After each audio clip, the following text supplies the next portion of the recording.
مولاي صل وسلم دائما أبدا على حبيبك خير الخلق كلهم مولاي صل وسلم دائما.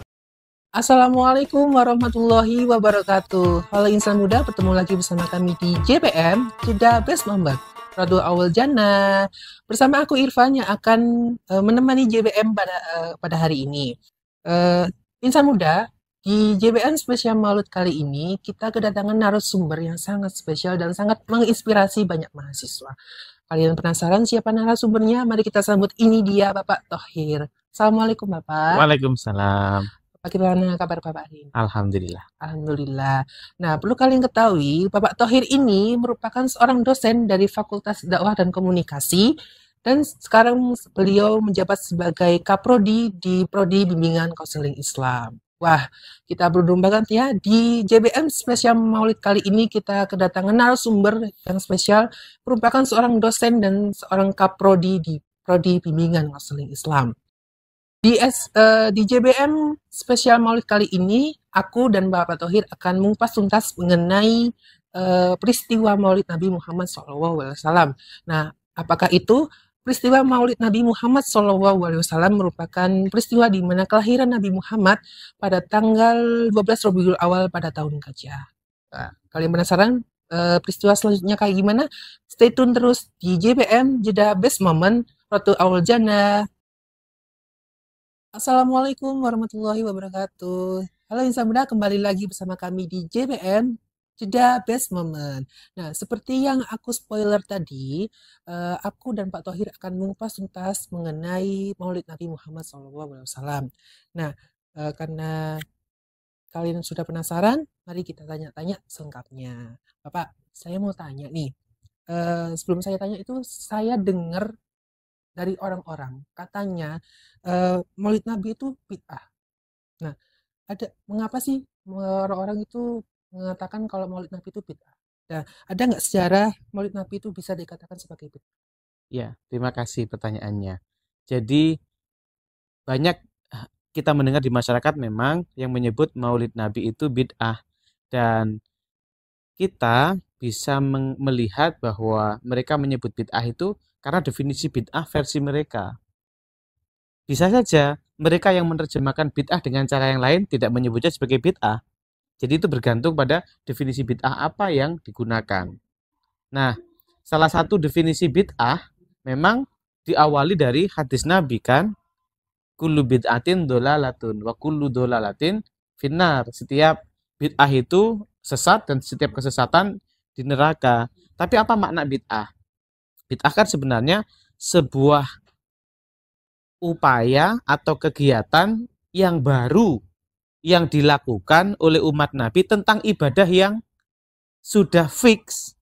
Jadi sholat kan udah fix, udah jelas waktunya, namanya, jamnya, kemudian caranya. Ibadah yang sudah konkret, yang sudah clear, kriteria dan ketentuannya, kalau kita buat lagi di luar yang dicontohkan Nabi, baru itu bid'ah. Jadi bukan segalanya adalah bid'ah. Jadi misalnya Nabi katanya makan pakai 3 jari, tapi tidak ada penjelasan prosedur makan. Maka sebenarnya kita tidak bisa mengatakan bahwa makan pakai sendok adalah bid'ah. Jadi yang dimaksud bid'ah dalam hadis Nabi itu adalah sebuah ibadah yang sudah clear. Haji, puasa, sholat, zakat, kurban itu sudah clear. Hewannya, waktunya, dan sebagainya. Kok kita membuat di luar ketentuan yang sudah konkret, maka itu bid'ah. Tapi tentang Maulid Nabi itu tidak ada penjelasan detail tentang itu. Maka sama dengan begini, Nabi dulu makan kurma. Terus kalau kita nggak makan kurma di Indonesia, apakah disebut bid'ah? Tunggu dulu. Yang penting kita menjaga kesehatan seperti Nabi menjaga kesehatan, kita benar. Jadi tidak harus diterjemahkan sebagai apa yang dilakukan Nabi. Contoh nih, ada banyak hal yang Nabi nggak melakukan loh. Azan, Nabi itu nggak pernah azan. Nggak pernah azan Nabi itu. Dan teks azan bukan dari Nabi loh. Apakah yang adzan itu disebut sebagai bid'ah? Bahaya kalau begitu. Tapi kita menyebutnya sebagai sunnah, yaitu sebuah ibadah yang Nabi setuju melakukannya. Umat melakukan dan Nabi setuju, mengiyakan, itu berarti boleh. Nah, apa-apa yang nggak dibahas oleh Nabi, maka sejatinya boleh selama tidak ada larangan. Nah, jadi kalau ada orang menganggap itu bid'ah, bisa jadi dia menerjemahkan kata bid'ah dengan segala sesuatu yang nggak dilakukan oleh Nabi. Nah, kalau begitu, dia juga akan salah terhadap terjemah itu. Karena banyak hal yang Nabi nggak melakukan, tapi kemudian menjadi sunnah. Contoh adalah misalnya puasa tanggal 9. Itu Nabi nggak pernah melakukan 9 Muharram. Nabi hanya 10 Muharram. Tahun depan deh saya puasa tanggal 9. Lalu Nabi wafat sebelum tanggal itu. Tapi sahabat melakukan. Jadi kalau diterjemahkan segala hal yang nggak pernah dilakukan Nabi sebagai bid'ah, itu kurang tepat. Tapi kalau diterjemahkan segala hal macam ibadah, ritual yang sudah konkret dijelaskan oleh Nabi, kok buat baru lagi dan merusak yang sudah ada, yang sudah jelas ketentuan prosedurnya, baru dikatakan bid'ah. Jadi orang mengatakan maulid Nabi sebagai bid'ah karena dia menerjemahkan bid'ah secara sempit seperti itu sejarahnya. Nah, setahu saya nih, bid'ah itu dibagi menjadi dua. Ada bid'ah hasanah dan bid'ah dolala. Ya. Nah, bagaimana sih cara membedakan keduanya? Ya, terima kasih Mas Irfan. Jadi, kalau mereka yang berpendapat bahwa bid'ah itu nggak dibagi, itu contoh mereka yang menyebut bid'ah itu segala yang nggak dilakukan oleh Nabi. Tapi ada ulama-ulama yang ilmunya luas, akhirnya ulama itu berpendapat, nggak mungkin kita nggak bisa bid'ah. Kita pasti bid'ah tentang cara makan, cara pakai baju, terus kemudian berkeluarga, itu nggak mungkin persis Nabi. Maka kita pasti melakukan bid'ah.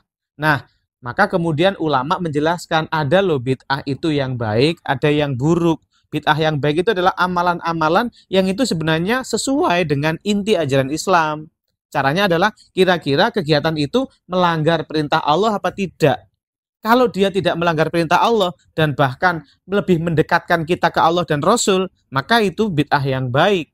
Tapi kalau sesuatu itu menjauhkan kita dari Allah, melanggar aturan-aturan dan hadis, maka itu termasuk bid'ah dolalah, bid'ah yang sesat. Ya, kata keduanya itu aja. Benar apa tidak, melanggar aturan atau tidak, mendekatkan kita ke Allah atau tidak. Seperti itu. Oh, jadi begitu ya Pak, penjelasan mengenai bid'ah dolalah dan bid'ah hasanah. Iya. Oke. Saya mau tanya lagi nih Pak. Ada nggak sih dalil yang spesifik yang bersumber dari Al-Quran atau hadis yang bisa dijadikan hujah tentang perayaan Maulid Nabi Muhammad SAW? Iya, terima kasih. Jadi kadang netizen itu kan sukanya mana dalilnya, segalanya cari dalilnya aja. Ada kriteria juga, sesuatu yang nggak dilarang sebenarnya boleh. Gitu loh, kita tuh nyari dalil aja, tapi bolehlah.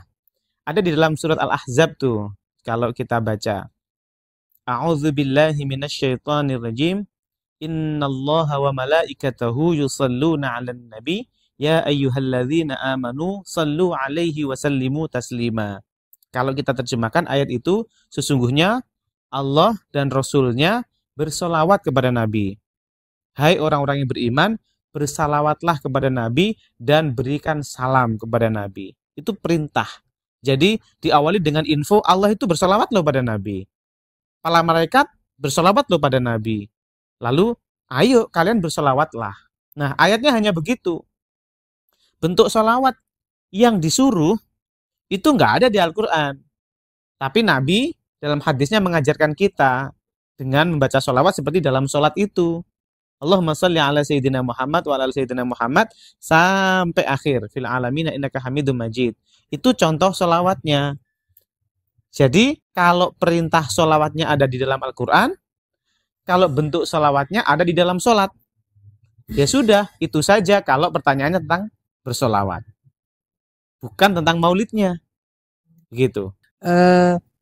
Dan caranya kita untuk menerapkan hujah tersebut ke dalam kehidupan sehari-hari kayak di generasi sekarang, generasi digitalisasi itu bagaimana Pak? Iya. Jadi di dalam surat Al-Ahzab itulah perintahnya. Allah aja baca sholawat loh sama Nabi. Allah loh. Para malaikat baca sholawat loh. Masa kamu nggak baca? Dan itu ayatnya penyuruh. Ya ayyuhalladzina amanu shollu, itu perintah. Kita disuruh loh baca sholawat pada Nabi.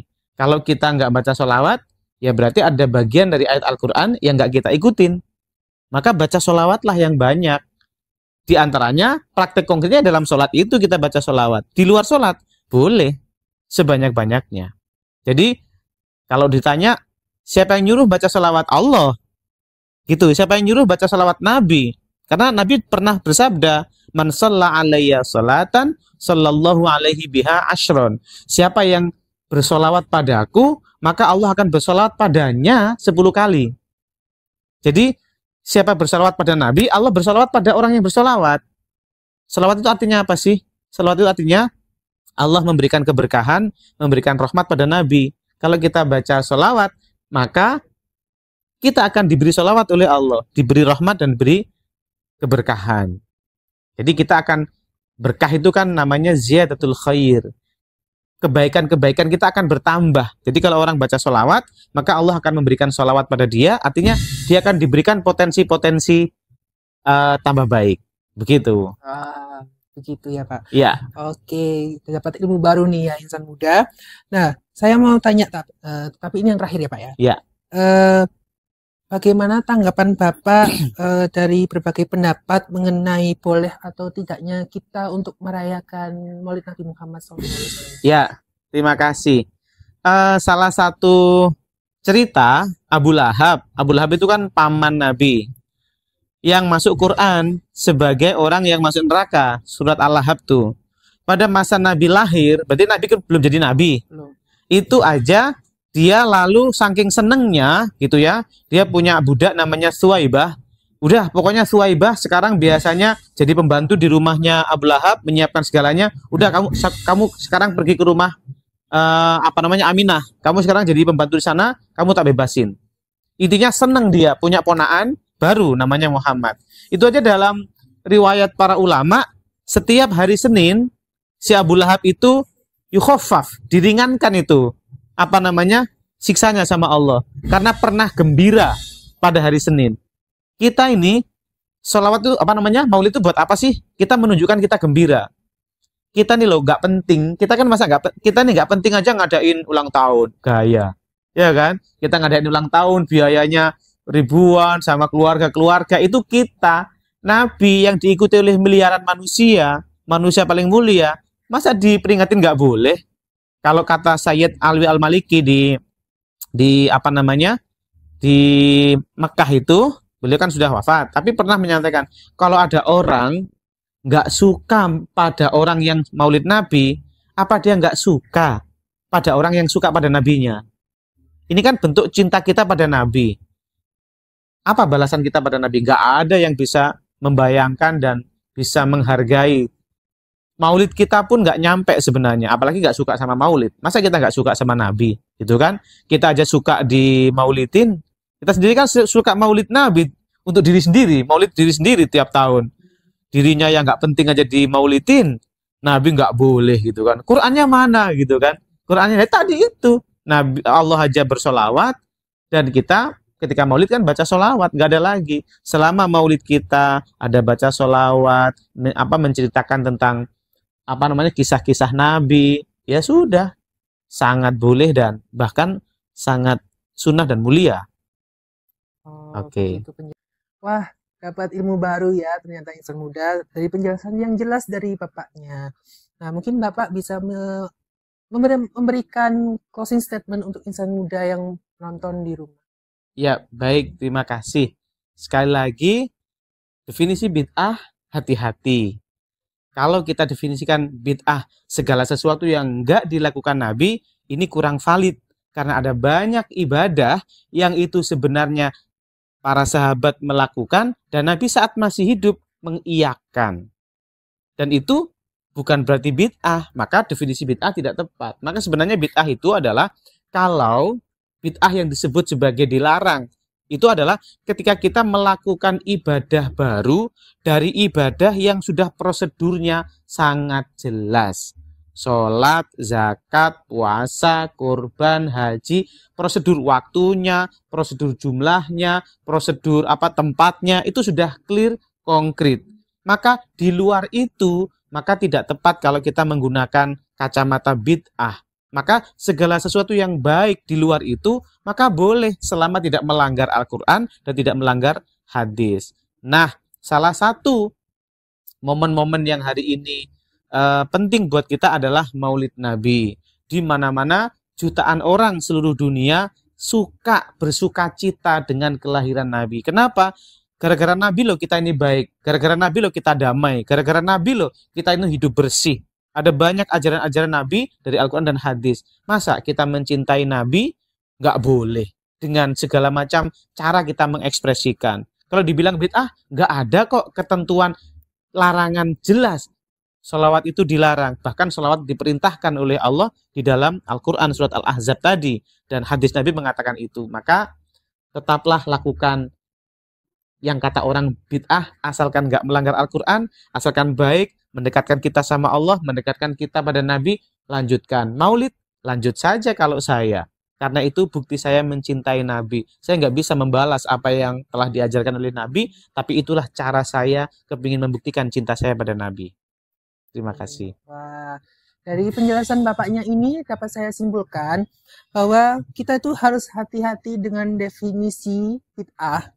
Karena kalau kita terpengaruh dari definisi bid'ah itu, kita ya seperti yang Bapak jelaskan tadi, masa sholat gak boleh, sholawat gak boleh. Nah, kita itu boleh-boleh aja melakukan tersebut selagi tidak melanggar aturan di Al-Quran. Nah, tak terasa ya, Insan Muda, kita sudah di penghujung segmen. Sekali lagi Bapak terima kasih atas penjelasannya. Sama-sama. Semoga ilmu yang diberikan bisa bermanfaat untuk saya dan insan muda yang di rumah. Ya, terima kasih. Nah, insan muda, terima kasih sudah menonton JBM kali ini. Terus stay tune JBM episode selanjutnya di Sufada Radio for Young Muslim Generation.